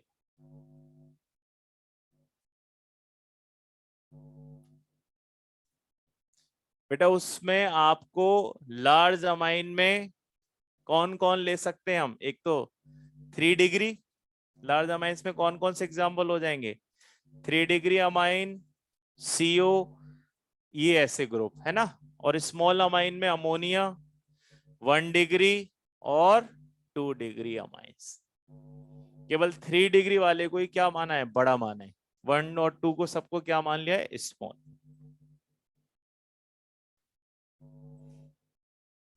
हम्म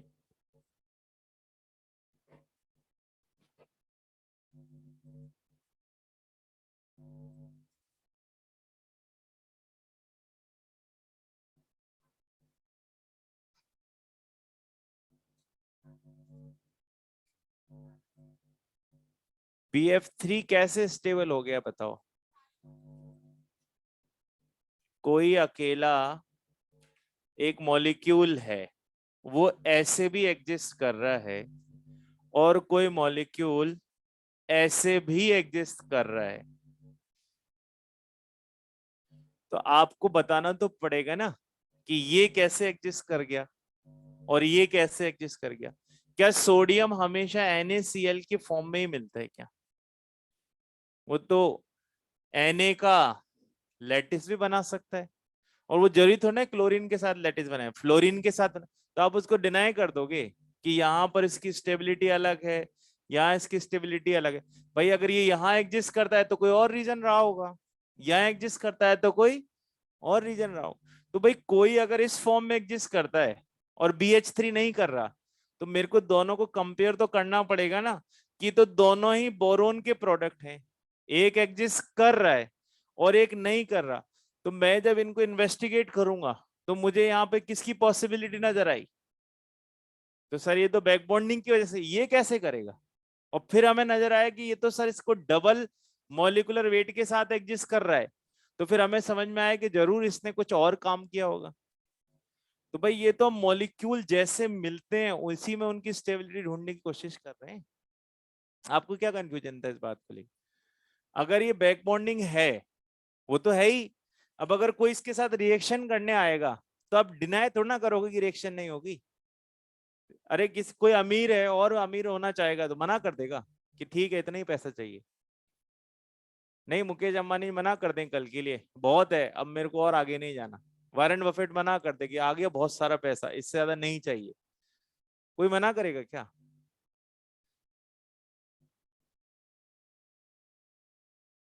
किससे साथ ज्यादा हो जाएगी?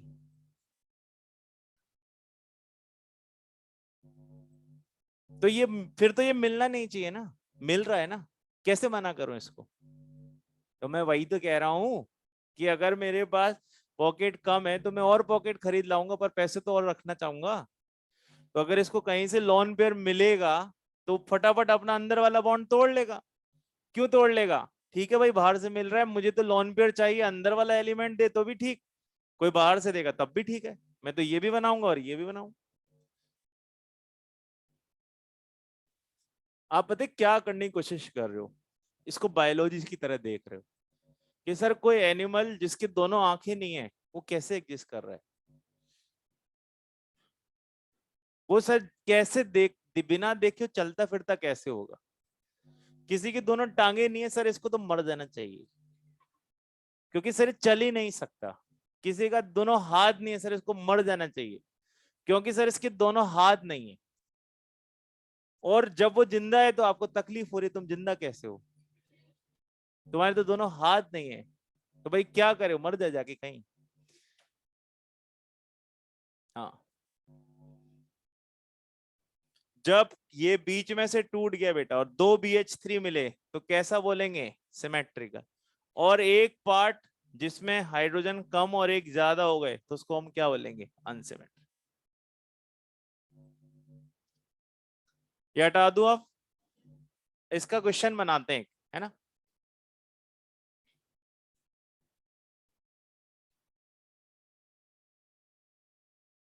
चक्कर क्या है ना, इसमें कोई फॉर्मूला नहीं है, इसलिए हम अपने दिमाग के घोड़े बहुत तेजी से दौड़ाते हैं।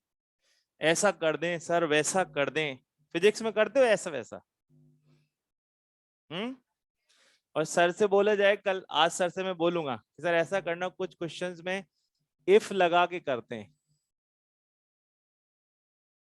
कितनी पॉसिबिलिटी होती है कि आप उसमें कितनी देर तक उसमें हम अपना कोई लॉजिक लगाते हैं? 2-3 बार, चौथी बार बोल जाते हैं कि ठीक है जो पढ़ा है ठीक है। तो भाई जिसमें रीढ़ की हड्डी नहीं होती उसको कितनी बार भी घुमाया जा सकता है, इसमें नहीं है, क्या करें?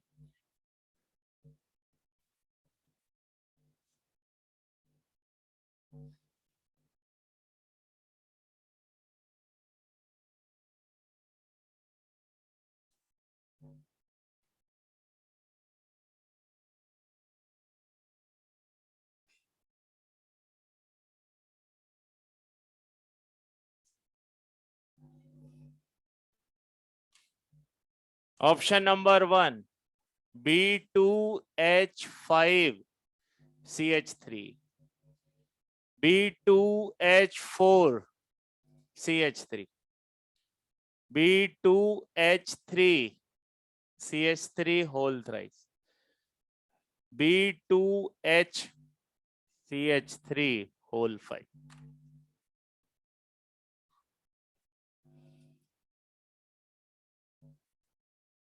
बताइए।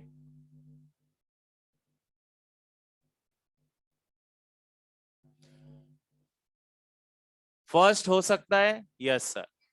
मैं यहां पर एक CH3Cl लूंगा, एक सब्स्टिट्यूशन हो जाएगा।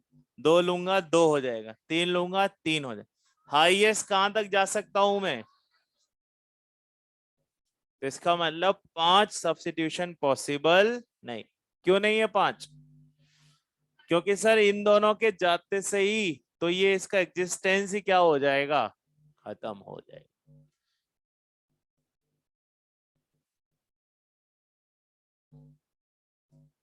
इसका IUPAC नोमेनक्लेचर बनाना चाहें तो क्या बनेगा भाई? डाई मिथाइल है ना, टेट्रा हाइड्रोजन और डाई बोरेन। एंड में क्या वर्ड यूज करोगे? डाई। इसमें यूज कर पाओगे? क्यों नहीं करोगे? क्योंकि सर ये बनता ही नहीं है। फिर इसका एग्जिस्टेंस ही क्या हो जाएगा? फिनिश्ड हो जाएगा।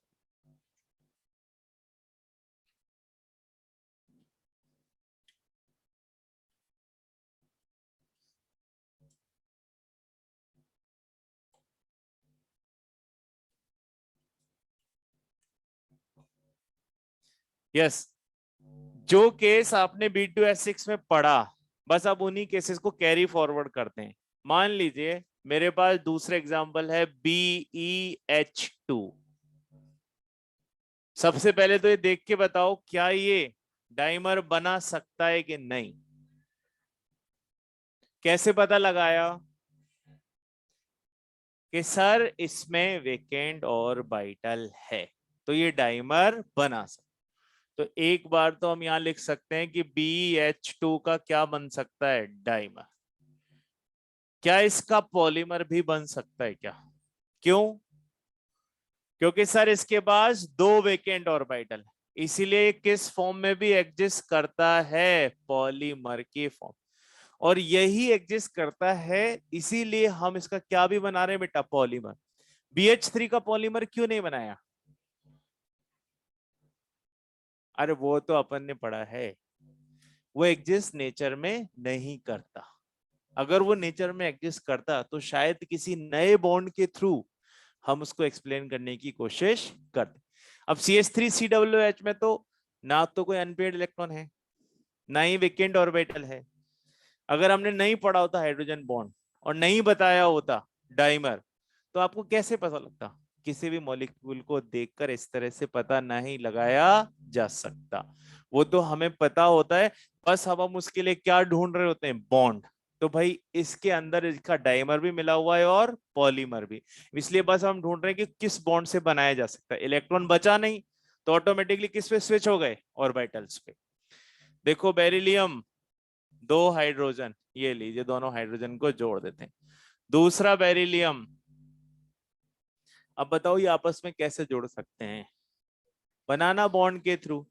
तो इसके इस वेकेंट ऑर्बिटल और इस वेकेंट ऑर्बिटल से क्या बन गया? बॉन्ड बन गया, ब्रिज बन गया, है ना। इसमें क्या होगा सर? इसके बाद अभी भी एक बॉक्स खाली पड़ा हुआ है, तो अब ये चाहे तो इसका यूज कर सकता है। मिनिमम रिक्वायरमेंट किस चीज की होगी कि एक इलेक्ट्रॉन मिलता जाए, बॉन्ड ऑर्डर कितनी आती रहे? 0.5, तब तक बॉन्ड बनाया जा सकता है। तो चलिए देखते हैं। अब यहां आप ध्यान से देखो, इसका एक बॉक्स ये खाली है और एक बॉक्स ये खाली। तो ये इससे यू बॉन्ड बना लेगा बेटा, इससे यू बॉन्ड बना ले। अब बताओ यहाँ पे टोटल कितने इलेक्ट्रॉन्स हैं? किसी एक को ही देख लो आप, 4 ही तो हैं। तो क्या करेगा? उन इलेक्ट्रॉन्स को रीडिस्ट्रीब्यूट करेगा और रीडिस्ट्रीब्यूट करके उन दोनों में से एक इधर ले लेगा, इन दोनों में से एक इधर ले लेगा। बस इस तरह से सारा रिडिस्ट्रीब्यूशन करेगा और अपना क्या बनाता रहेगा, डाइमर से पॉलीमर भी बनते रहेगा। अब बताओ दोनों में से किसके पास इलेक्ट्रॉन पूरे हो गए? किसी के पास भी पूरे नहीं। ये भी इलेक्ट्रॉन डेफिशिएंट, ये भी इलेक्ट्रॉन डेफिशिएंट। क्या ये अपना लुईस एसिड की तरह काम कर सकते हैं? Yes sir. अगर इन्हें कोई लुईस बेस मिल गया तो ये अपने वाले बॉन्ड क्या कर लेंगे, तोड़ लेंगे। क्यों तोड़ लेंगे सर? यहाँ बॉन्ड ऑर्डर 0.5 है और जब किसी लुईस बेस के साथ आएंगे तो बॉन्ड ऑर्डर सीधा 1 आएगा। तो which is more stable? 1 is more. 1 से ज्यादा होगा तो 2 स्टेबल, 2 से ज्यादा होगा तो 3 स्टेबल। अब बताइएगा इसका हाइब्रिडाइजेशन क्या है यहाँ पे? sp2 1 2 3। प्लेनर की नॉन प्लेनर, इसको क्या बोलेंगे बेटा? ट्राइगोनल प्लेनर, या सीधा सीधा क्या बोल सकते हो, प्लेनर। इसमें बताओ sp3 क्योंकि 4 बॉन्ड है ना, 1 2 3 4। प्लेनर की non planar, non planar sp3 क्या होते हैं? हमेशा non planar other than V shape. ठीक है, क्या दोनों में से किसी का ऑक्टेट कंप्लीट है? तो क्या बनाना बॉन्ड में कभी ऑक्टेट कंप्लीट होगा? नहीं। तो सारे के सारे ही क्या होंगे? Electron def. सभी के सब किसका तरह काम करेंगे? ठीक है, कितने एग्जांपल हो गए लुईस एसिड के? आप नहीं, कई हो सकते हैं जिनमें टर्मिनल एटम कौन दिखाई दे रहा हो? हाइड्रोजन। जिनमें क्या नजर आता हो? खाली बॉक्स। वो सब किसके एग्जाम्पल हो जाएंगे? लुईस एसिड के एग्जाम्पल हो जाएंगे। ठीक है, तो इस तरह से हमारे पास अभी बनाना बॉन्ड है। अब कौन सा बॉन्ड बचा हुआ है? दूसरा, बाइकोर्डिनेट। ये वाला पार्ट रफ कर दो। अच्छा, वहां बोरोन का हाइब्रिडाइजेशन क्या है B2S6 में? sp3 है। प्लेनर है कि नॉन प्लेनर है? नॉन। वहां मेंशन करना बेटा, है ना? B2S6 में हाइब्रिडाइजेशन sp3, और दोनों ही कैसे रहेंगे? Non plane.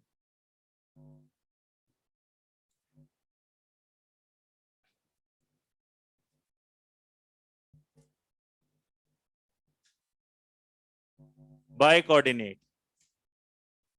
टेक्निकल नेम क्या है बेटा इसका? 3 सेंटर 4। नेचर कैसी है? कोऑर्डिनेट। चलिए देखते हैं। AlCl3 मिलकर बेटा इसने क्या बना लिया है? Al2Cl6। अब बताओ AlCl3 स्टेबल है कि नहीं है? क्या ये इलेक्ट्रॉन डेफिशिएंट है? Yes sir. क्या ये अपने खाली बॉक्स का यूज कर सकता है? तो कर लेगा।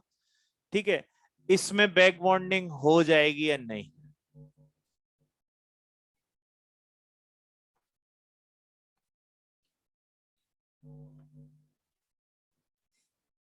वो लोग अपने हाथ उठाओ जो मना कर रहे हैं कि नहीं होगी।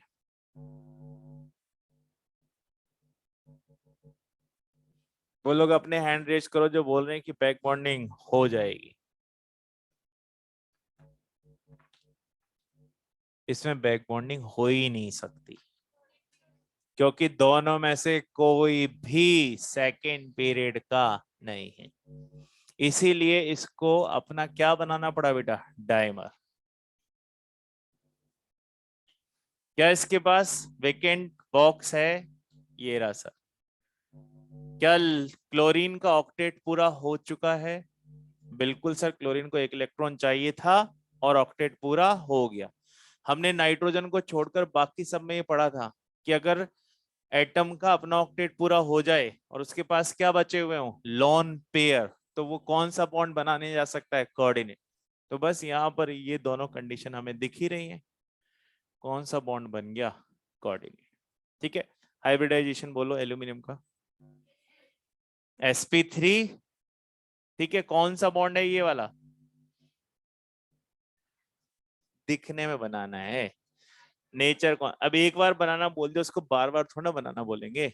अब तो चेंज करोगे ना, क्योंकि अब तो नेचर में भी चेंज आ गया ना बेटा। कोऑर्डिनेट दिखने में बनाना है, पर है कौन सा बॉन्ड? कोऑर्डिनेट। क्यों बोल रहे हैं कोऑर्डिनेट? नहीं तो आप कभी डिफरेंस ही नहीं कर पाओगे ना, कि वो वाला बनाना और इस वाले बनाना में क्या अंतर आ गया। वो वाले बनाना में इलेक्ट्रॉन डेफिशिएंसी थी, यहाँ कोई इलेक्ट्रॉन डेफिशिएंसी नहीं। सो 3 सेंटर 4 इलेक्ट्रॉन के कितने बॉन्ड है यहाँ पे? 4 नहीं 2, यही वाले तो हैं। और 2 सेंटर 2 इलेक्ट्रॉन के 4, कोई पहले जैसी बात है ना। हाइब्रिडाइजेशन बोलो, प्लेनर की non planar? Non planar. Octet complete के इनकम्प्लीट? कंप्लीट।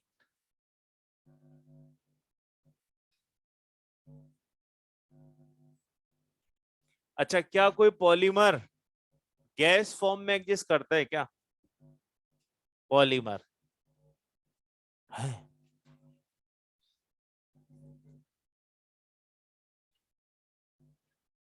पॉलीमर का मतलब समझते हैं क्या होता है? जिसका मास बहुत ज्यादा हो उसी को पॉलीमर बोलते हैं। और वो कभी भी मास ज्यादा होगा तो गैस में कैसे आएगा बेटा? वो किस स्टेट में आएगा? सॉलिड में।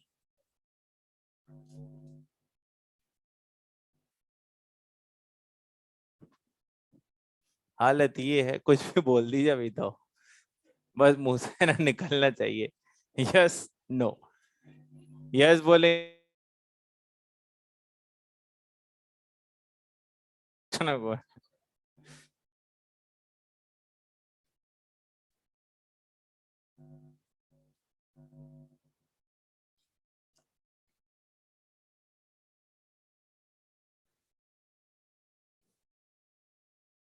ऐसा में हो गया आप लोगों के साथ रह के,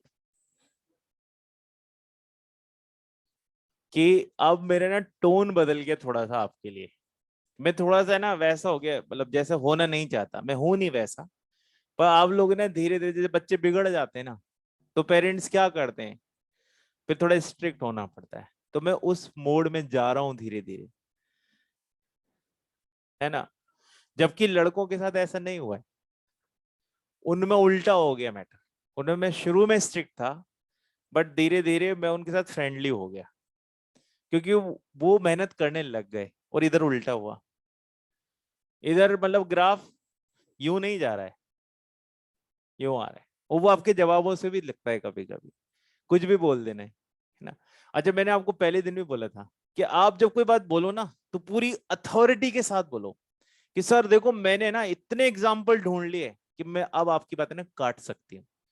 तो अब विद वैलिड प्रूफ आओगे ना, तो बहुत अच्छे से एक्सेप्टेंस होगी उस बात की। पर ऐसे ही सिर्फ ठीक है उछाल देते हैं, तो उछालोगे तो सर पे पड़ेगी जाके, और वो पड़ती भी है आपके। अब जब आप कोई ऐसी बात पूछोगे, तो आप भी बताओ, जब कोई गलत बात पूछोगे तो उसका जवाब सही कैसे आएगा? आप वही बात इस बच्ची ने पूछी थोड़ी देर पहले, कि सर ये BF थी। अब मैं उसको कैसे समझाऊं कि बोरॉन केवल BF3 नहीं बनाता, कई सारी चीजें बना सकता है। तो ऐसा नहीं है कि कोई एलिमेंट, अब ऐसा है कि एक आदमी जिंदगी भर स्टूडेंट ही रहेगा क्या? आप स्टूडेंट से कुछ और भी बनोगे, है ना। तो आपका रोल बदलते रहेगा। तो अलग अलग जगह अलग अलग बिहेव करो। क्लास में बैठोगे तो स्टूडेंट रहोगे, और जब आप ऑपरेशन करोगे तो डॉक्टर बन जाओगे, वहां भी स्टूडेंट बन के जाओगे। चलो देखते हैं, तो थोड़ा सा काट के।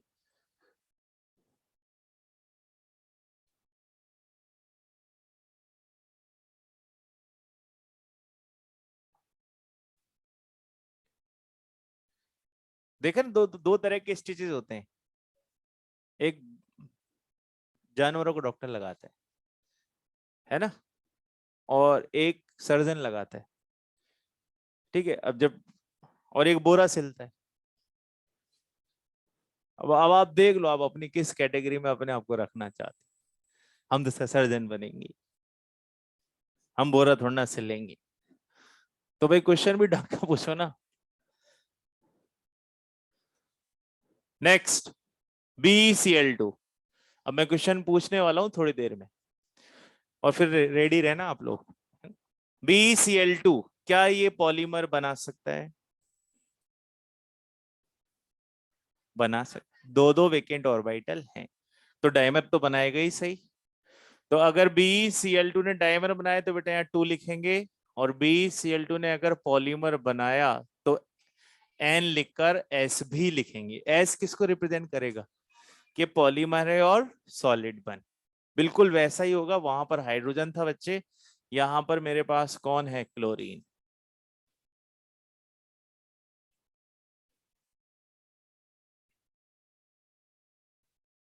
वहां पर हमने बनाना बॉन्ड बनाए थे, बस यहाँ पर हम कौन सा बॉन्ड बना लेंगे, कोऑर्डिनेट। बनाने की मेथड बिल्कुल वही है, वेकेंट ऑर्बिटल में ये अपने लोन पेयर इस तरह से शेयर करवाएंगे और हमें इस तरह से एक पॉलीमर बनते हुए नजर आएगा। ये पॉलीमर हो गया बेटा, और ये क्या हो गया अपना डायमर। जल्दी से बताओ इसमें कितना हाइब्रिडाइजेशन आएगा। sp2 प्लेनर है, ऑक्टेट इनकम्प्लीट। कैसे वो कंप्लीट, दो दो चार दो छह, ऑक्टेट इनकम्प्लीट। इधर बताओ sp3 non planar but this time octet complete।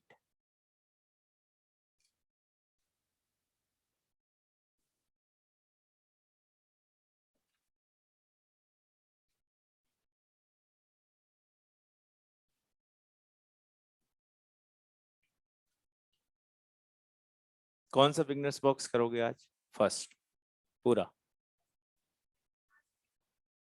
यही बच्चे होंगे ना। अभी रुको, उसमें भी क्वेश्चन है।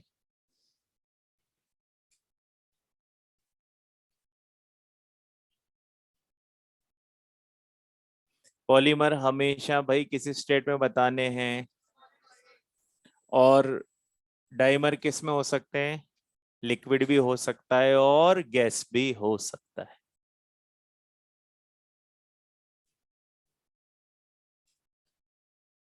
ये वाला पार्ट हटा दूं। बताइए ICL में डाइमर बनना चाहिए कि नहीं, ICl3।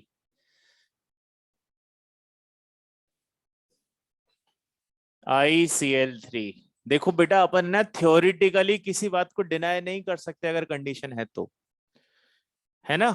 क्यों नहीं, अब जैसे आपसे किसी ने पूछा कि बताओ Bi3 में बैक बॉन्डिंग हो सकती है नहीं, तो आप थ्योरिटिकली तो बोल ही सकते हो कि सर क्या दिक्कत है, एक के पास वेकेंट ऑर्बिटल है, दूसरे के पास लॉन पेयर है और प्रीवियसली बॉन्डेड है, तो इनमें बैक बॉन्डिंग हो सकती है। CH3 में बैक बॉन्डिंग हो जाएगी क्या, तो थियोरिटिकली तो आंसर करना है अपने को। तो जो कंडीशन उस एग्जामिनर के लिए वही कंडीशन हमारे लिए भी वही एग्जिस्ट करती है।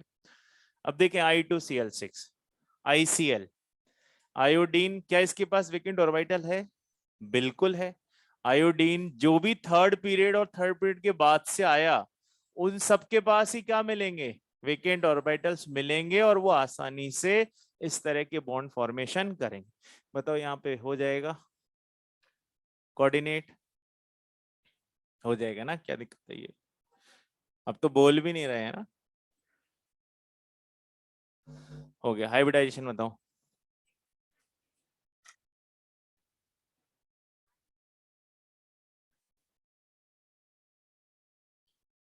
देख लो कोई नया हाइब्रिडाइजेशन निकल रहा हो तो बताओ ना अब।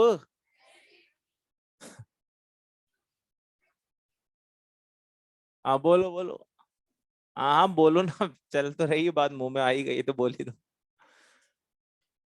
हाँ बोलो चौधरी। sp3d2, क्योंकि इसके पास दो लॉन पेयर भी तो हैं बेटा, तो इसका हाइब्रिडाइजेशन क्या हो गया, 4 सिग्मा, दो लॉन पेयर, तो हाइब्रिडाइजेशन हो गया sp3d2। प्लेनर की नॉन प्लेनर, अरे प्लेनर हुआ ना, sp3d2 में दो लॉन पेयर, तो स्क्वायर प्लेनर, तो ये क्या है, प्लेनर। ऑक्टेट, ऑक्टेट से भी ज्यादा है यहाँ तो ये तो इलेक्ट्रॉन रिच, क्योंकि ये तो ऑक्टेट से भी ज्यादा लेके बैठा हुआ है। अब ये थोड़ा ना बोल सकते हैं कि इसका ऑक्टेट पूरा हो गया तो ये नहीं बनाएगा टाइमर। हमने क्या देखा इसकी कंडीशन, कि कंडीशन के अकॉर्डिंग इसके पास वेकेंट ऑर्बिटल है, तो ये आसानी से क्या बना सकता है टाइमर। बताओ बैक बॉन्डिंग बनाएगा कि नहीं बनाएगा? क्यों नहीं बनाएगा? क्योंकि दोनों में से कोई भी सेकेंड पीरियड का नहीं है। हमें चाहिए था ना एक सेकेंड पीरियड का हो कम से, तभी बैक बॉन्डिंग की कोई पॉसिबिलिटी हो सकती है।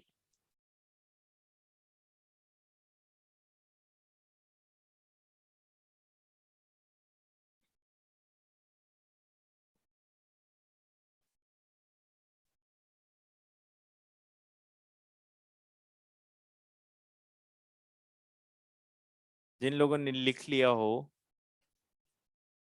वो पेज नंबर जो बिगनर्स बॉक्स 6, पेज नंबर 6 पे 5th क्वेश्चन कर लीजिए।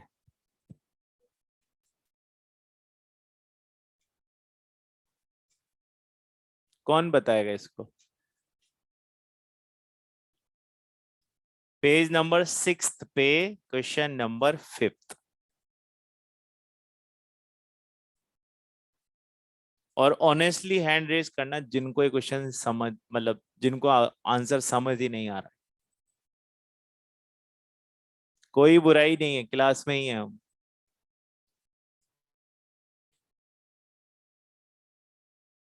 फिफ्थ करना है, पेज नंबर 6 पे 5th करना है।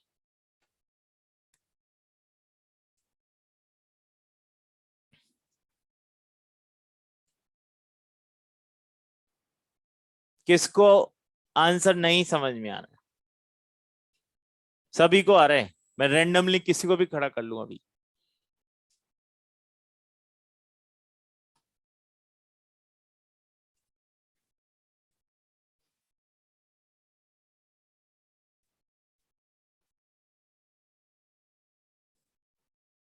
आज ही बताना है, वेट मत करो कि मैं बोलूं जाओ। कौन एक्सप्लेन करेगा? क्या लिखा हुआ है जिसमें किसने पार्टिसिपेट नहीं किया? वेकेंट। ये वाला क्वेश्चन मोस्टली कंफ्यूज करते हो जबरदस्ती। आप यहां देखो Si2H6 को, ये वैसा ही तो है जैसा कार्बन होता है। दो CH3 मिलकर C2H6 बनाते हैं। तो भाई दो SiH3 मिलकर Si2H6 बनाएंगे। यहां क्या जरूरत है? सिलिकॉन के पास एक इलेक्ट्रॉन बचा हुआ है 3 बॉन्ड बनाने के बाद, दूसरे सिलिकॉन के पास भी एक इलेक्ट्रॉन बचा हुआ है, तो सिंपली किस बॉन्ड से जुड़ गए? Two center two electron. यहां पर इसको वेकेंट ऑर्बिटल की जरूरत नहीं है, इसके पास वेकेंट ऑर्बिटल है, पर क्या जरूरत है? ये ऐसे ही जुड़ जाएगा सीधे सीधे, इसीलिए इसमें वेकेंट ऑर्बिटल का यूज नहीं हुआ। अब आप आइए पेज नंबर 50 पे, सॉरी 55 पे, और क्वेश्चन नंबर कर जाइए 7th और 8th। 7th और 8th।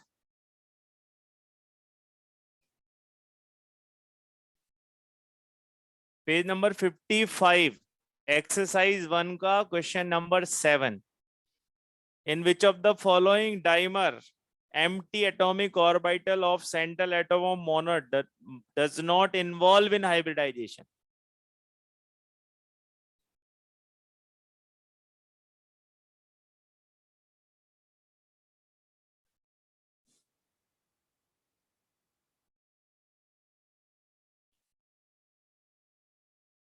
पहले जितने भी डाइमर बने हुए हैं ना उनको मोनोमर में तोड़ दो, आपको अपने आप ही आंसर दिखने लगेगा।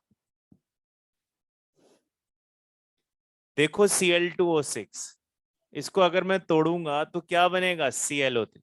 और ClO3 में जब मैं सारे अरेंज करूंगा तो मुझे एक इलेक्ट्रॉन फालतू दिखेगा। बस इसका मतलब ये इसी से क्या करेगा? बॉन्ड बना लेगा।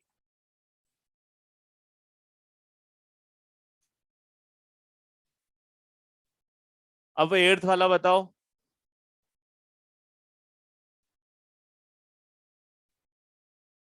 किसका ऑक्टेट कंप्लीट है? BCl2। कौन सा वाला? सॉलिड। सॉलिड का मतलब क्या है? पॉली। अभी हो गया अपना कंप्लीट। कल क्या पढ़कर आओगे? Oxy acid. कल क्या पढ़ के आओगे? ऑक्सी। क्या ऑक्सी एसिड के बारे में प्रीवियसली हमने कुछ पढ़ रखा है? कहाँ पढ़ा है? Periodic table. क्या पढ़ा है? भूल गए क्या? हाँ, हम पढ़कर आए थे कि जब कोई एसिड अपना हाइड्रोजन, कौन सा वाला हाइड्रोजन देता हो, जो ऑक्सीजन से जुड़ा हो, तो उसको क्या बोलते हैं? ऑक्सी। क्या HNO3 ऑक्सी एसिड है? बिल्कुल है। ऑक्सीजन आ गया ना इसलिए। क्या HCl ऑक्सी एसिड है? क्यों नहीं है? क्या H2SO4 ऑक्सी एसिड है? कैसे पता लगा?